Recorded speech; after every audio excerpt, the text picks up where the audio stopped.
Salutare, dragi prieteni! Astăzi avem foarte multe vești foarte interesante și, în primul rând, avem confirmarea vizuală, avem probe video care susțin că cele 41 de avioane rusești, aeronave, atât bombardiere cât și avioane de vânătoare, au fost lovite. Avem imagini pe care cei de la SBU, Serviciul de Securitate Ucrainean, le-au publicat și nu mai există niciun dubiu că aceste avioane au fost distruse. Erau câțiva propagandiști la Moscova care spuneau că de fapt au fost 11. Au fost și câțiva influenceri, câțiva bloggeri de război, bloggeri militari, ruși care au susținut că de fapt n-a fost chiar așa de grav. Ei, iată, astăzi avem imagini, o să vi le prezint în acest material. Avem și o veste foarte bună că ucrainenii folosesc deja cu succes și foarte multă îndemânare avioanele franțuzești Mirage 2000 și astăzi vom discuta deci mai multe subiecte foarte interesante. Subiectele pe care astăzi vi le prezint, așa cum vă spuneam, de avioanele de vânătoare franceze Mirage 2000, care au zburat peste Marea Neagră, desenând un trident, adică stema, simbolul Ucrainei. Ministrul apărării ucrainean Umerov, Ucraina și partenerii săi creează un sistem de apărare Rammstein pentru producția de arme, un articol foarte interesant. SBU prezintă imagini cu 41 de aeronave strategice rusești distruse în timpul operațiunii speciale Spiderweb. Foarte interesante imaginile. Cei care încă nu le-ați văzut o să vi le prezint și o să le comentăm împreună. Putin respinge apelul lui Zelensky la negocieri de pace și acuză Ucraina de atacul mortal asupra unui pod din Rusia. La final vă prezint hărțile Deep State și ale Institutului pentru Studiul Războiului. Avioanele de vânătoare franceze Mirage 2000 au zburat peste Marea Neagră, desenând un trident. Vedem acest trident în această imagine. Miercuri 4 iunie, o patrulă de avioane de vânătoare franceze Mirage 2000 a efectuat un zbor demonstrativ deasupra Mării Negre. Sursa informației: forțele aeriene ucrainene și Flight Radar 24. După cum au menționat forțele armate ucrainene, particularitatea acestui zbor a fost traiectoria sa. Avioanele de vânătoare au urmat o rută care reprezintă simbolic emblema națională a Ucrainei, tridentul. Ruta a fost observată pe platformele publice de urmărire a zborurilor, cum ar fi, de exemplu, Flight Radar. Și vedem aici acest trident pe care ucrainenii au reușit să îl facă cu ajutorul avioanelor donate de către Franța. A fost înregistrat nu doar de radarele rusești, ci și de milioane de utilizatori din întreaga lume, a apărut în fluxurile de știri, de pe rețelele de socializare, în mass media și pe ecranele smartphone-urilor.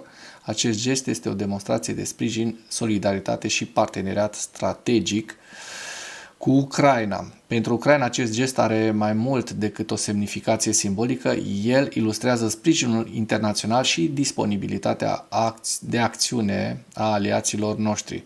Forțele aeriene ale forțelor armate ale Ucrainei și-au exprimat recunoștința față de partenerii francezi pentru demonstrația clară și publică de sprijin. Și vedem aici doi piloți ucraineni ținând steagurile Ucrainei și al Franței în spatele unui avion, în spatele avionului Mirage 2000. Rustem Umerov, ministrul apărării ucrainean, spune: Ucraina și partenerii săi creează un sistem de apărare Rammstein pentru producția de arme. La cea de-a 28-a întrunire în formatul Rammstein, desfășurată ieri pe 4 iunie la sediul NATO, Ucraina și statele partenere au convenit să creeze un mecanism de producție al apărării. Ministrul ucrainean al apărării Rustem Umerov, la o conferință de presă comună cu omologii săi britanic și german, citat de către Adevărul European, spune că este gata să pună în aplicare ideea creării unui nou format care aparține capitalelor occidentale care au oferit asistență în construirea unei noi unități de producție de apărare deținute de companii de apărare ucrainene. Partenerii m-au abordat cu întrebarea dacă firmele ucrainene ar putea construi producția în țările lor pentru a produce cele mai noi produse. Partenerii noștri sunt dispuși să plătească integral pentru producție, iar produsele vor fi trimise în Ucraina, atâta timp cât războiul continuă, a explicat acesta. În timpul discuției, această inițiativă a fost extinsă așa cum reiese din explicațiile lui Umerov. Iar acum discuția se concentrează pe investiții reciproce. În cadrul acestei inițiative, producătorii ucraineni pot investi în state partenere, iar companiile din statele partenere își pot construi megafabricile în Ucraina, a menționat ministrul. În acest moment, aceasta este o idee nouă care este încă în curs de finalizare. Această inițiativă nu are un nume oficial. O numim inițiativa Rammstein privind producția de apărare, dar este o schimbare strategică și a exprimat încrederea Umerov. El nu a specificat ce țări și-au exprimat interesul pentru astfel de cooperare în investiții, dar unul dintre elementele sale, producția în Ucraina, a primit un sprijin public din partea ministrului german al apărării, Boris Pistorius, care s-a pronunțat în favoarea producerii de arme cu rază lungă de acțiune în Ucraina. Deci, probabil, un parteneriat pentru rachetele cu rază lungă de acțiune Taurus. Trecem la o veste foarte interesantă. Iată, SBU a publicat imagini cu 41 de aeronave strategice rusești distruse în timpul operațiunii speciale Spiderweb. Serviciul de securitate al Ucrainei a publicat imagini inedite ale operațiunii speciale Spiderweb, care a dus la distrugerea a 41 de aeronave militare din aviația strategică a Rusiei. Se relatează că în urma operațiunii speciale Web, a cărei desfășurare a fost controlată personal de președintele Volodymyr Zelensky și implementată de președintele SBU Vasil Maliuk și de personalul serviciului SBU, 41 de aeronave rusești au fost lovite. O parte semnificativă dintre ele au fost distruse iremediabil, iar restaurarea aeronavelor individuale avariate va dura mai mulți ani. În special, imaginile arată atacuri ale dronelor FPV-SBU asupra 4 aerodromuri inamice Olenia, Ivanovo, Diaghilevo și Belaia. Aici își avea baza aviația strategică a statului agresor, care bombardează în mod regulat orașe ucrainene pașnice. Printre aeronavele avariate s-au numărat A-50, Tu-95, Tu-22, Tu-160, precum și AN-12 și Il-78. Se observă că în timpul operațiunii a fost utilizată tehnologie modernă de control al dronelor, care combină algoritmi autonom de inteligență artificială și intervenția manuală a operatorului. În special din cauza pierderii semnalului, unele dintre drone au trecut la efectuarea unei misiuni folosind inteligența artificială pe un traseu prestabilit și după apropierea și contactarea unei ținte specifice, unitatea de luptă a fost activată automat. SBU a reamintit de asemenea că valoarea estimată a echipamentelor avariate depășește, așa cum știm, 7 miliarde de dolari americani.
Ziua 1198 a războiului din Ucraina. Statul Major General al Forțelor Armate ale Ucrainei a prezentat pierderile rusești la data de 5 iunie, 930 de militari, 3 tancuri, 2 vehicule blindate de luptă, 4 lansatoare de rachete și un mijloc de apărare antiaeriană. Lista cu pierderile rusești o găsiți în această imagine, lista tuturor pierderilor rusești. Putin respinge apelul lui Zelensky la negocieri de pace și acuză Ucraina de atacul mortal asupra unui pod din Rusia. Președintele Putin a pus sub semnul întrebării pe 4 iunie valoarea negocierilor de pace în curs cu Ucraina, acuzând Kievul de orchestrarea unor atacuri mortale asupra infrastructurii din Rusia, care au ucis 7 persoane și au rănit 115. 2 poduri din regiunile Briansk și Kursk din Rusia s-au prăbușit peste noapte pe data de 31 mai, în urma a ceea ce autoritățile ruse au descris drept atacuri teroriste. Putin a dat vina pe conducerea Ucrainei pentru atacuri. Actualul regim de la Kiev nu are deloc nevoie de pace, a spus el în timpul unei întâlniri televizate cu înalți oficiali despre ce este de vorbit. Cum putem negocia cu cei care se bazează pe teroare? Ei vorbesc de teroare, rușii. Putin vorbește despre teroare care terorizează populația civilă. O să vă arăt. Hai să nu mai ținem așa. Să vă arăt după acum. N-am vrut să dau știrea aia pentru că sunt o grămadă de imagini care nu ne fac plăcere. Iată ce a făcut Rusia. În paralel vă arăt. Rusia atacă orașul Priluki din regiunea Chernihov cu drone, 5 morți, inclusiv un copil. Da? În noaptea de 5 iunie, rușii au atacat, adică azi noapte, au atacat masiv cu drone orașul Priluki din regiunea Chernigov sau Chernihiv, ucigând cel puțin 5 persoane, inclusiv un copil de 1 an. Conform datelor preliminare de la Caus, cel puțin 6 drone, astea Geran sunt dronele Shahed rusești, au atacat Priluki. Exploziile au avariat case din zone rezidențiale. Se știe inițial că 5 persoane au murit, 2 dintre ele erau femei și un copil de 1 an care au fost găsiți sub dărâmături. De asemenea, a menționat Caus, există informații despre 6 răniți care au fost internați în spitalele locale unde primesc toată atenția necesară. Ia uite. Da? Imagini.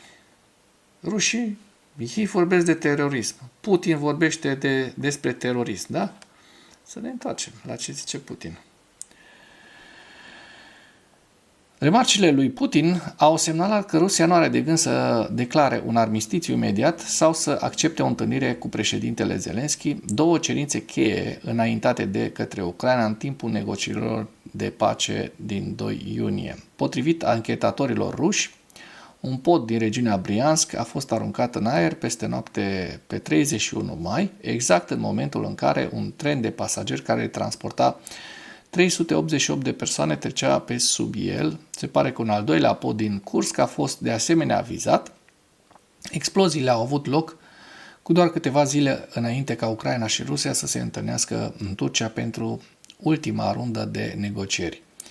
Regiunea Briansk, situată în extremul vest a Rusiei, se învecinează cu regiunile Chernihiv și Sum din Ucraina și a fost ținta diverselor atacuri ucrainene. Putin a respins de fapt o idee a unui armistițiu total în Ucraina, argumentând că orice pauză a luptelor ar permite Kievului să se regrupeze și să se reînarmeze cu arme occidentale. Deja, nu știu cum să vă spun, dar sunt destul de bine înarmați și dau o replică destul de bună rușilor. Ce să se mai reînarmeze? Că sunt înarmați. Deci numai fake news-uri, numai știri false acest Putin și, din păcate, vedem că încă nu s-a încărcat pe data de 4 Dăm un refresh să vedem dacă între timp n-au încărcat cei de la Deep State. Din păcate, așa cum se vede, nu este încărcat, așa că nu o să vă prezint avansul rusesc din zona Sumă de ieri. Ce am uitat să vă prezint că în continuare ucrainenii dețin acest teritoriu în Tetkino, în jur de 10-15 km pătrați. Și acum trecem la evaluarea campaniei ofensive rusești la 4 iunie în viziunea analiștilor pentru studiul războiului.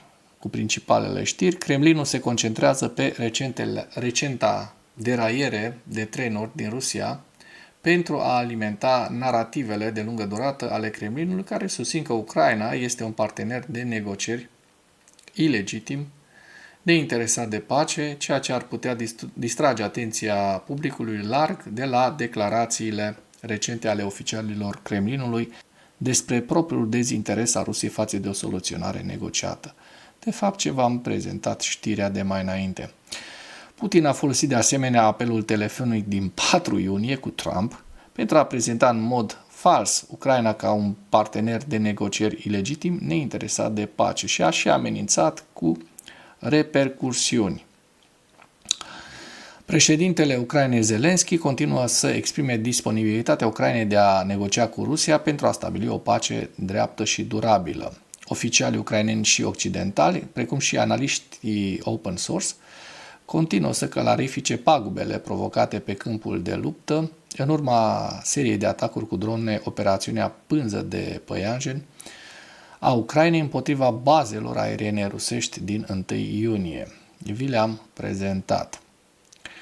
Și pot să mai spun că, iată ce nu v-am arătat, imaginile din satelit Maxar colectate pe 4 iunie indică faptul că atacurile cu drone ucrainene au distrus cel puțin 2 bombardiere Tu-22, 3 bombardiere Tu-95 de la baza aeriană Belaya. Vedeți imaginele de mai jos. Grupul ucrainean de informații open source OSINT a publicat pe 4 iunie imagini satelitare care indică faptul că dronele ucrainene au distrus 4 bombardiere Tu-95MS și un avion de transport AN-12 la baza aeriană Olenia. Aceștia au mai estimat că forțele ucrainene au distrus 7 bombardiere Tu-95MS, 4 bombardiere Tu-22M3 și un avion de transport AN-12 și probabil au avariat un bombardier Tu-95MS în bazele aeriene Olenia și Belaya. Bombardierele strategice rusești Tu-95 la baza aeriană Belaya pe 22 mai 2025, înainte de atacul dronelor ucrainene, potrivit celor de la Maxar, și se vede că 1, 2, 3 au fost bubuite, avariate. Aici vedem bombardierele strategice la baza aeriană pe 4 iunie, după atacul cu drone ucrainene, da? Ceea ce v-am prezentat mai înainte. Deci asta a fost înainte și asta e după. După care bombardierele rusești Tu-22 la baza aeriană Belaya pe 22 mai 2025, înainte de atacul dronelor ucrainene, vedem aici imaginea. Și aici după atac, în care vedem că au fost distruse. Serviciile de specialitate ucrainene ar fi folosite inteligența artificială AI pentru a dirija dronele în timpul operațiunii Pânză de Păianjen. Aliații occidentali ai Ucrainei continuă să ofere ajutor militar Ucrainei. Ministerul Apărării din Regatul Unit a anunțat pe 4 iunie că Marea Britanie va investi un total de 350 de miliarde de lire sterline, aproape 474 de miliarde de dolari, pentru a furniza Ucrainei 100.000 de drone în 2025, o creștere de 10 ori față de cele 10.000 de drone pe care Marea Britanie le-a furnizat Ucrainei în 2024. Eu cred că este vorba totuși de milioane, nu de miliarde, pentru că vedem aici mai jos că e vorba de milioane de dolari, deci nu de miliarde, așa cum scrie aici inițial. Și avem hărțile Institutului pentru Studiul Războiului. Sumă, Lugansk, Svatove Kremina, Donetsk, Toretsk, Pokrovsk, Zaporojie și Herson. Și cu acest ultim detaliu încheiem materialul nostru de astăzi cu îndemnul, cu rugămintea, dacă ați găsit informații utile în acest material, să nu ezitați să îl distribuiți pentru a ajunge la cât mai multă lume. Mulțumesc mult tuturor celor care au vizionat acest videoclip până la final.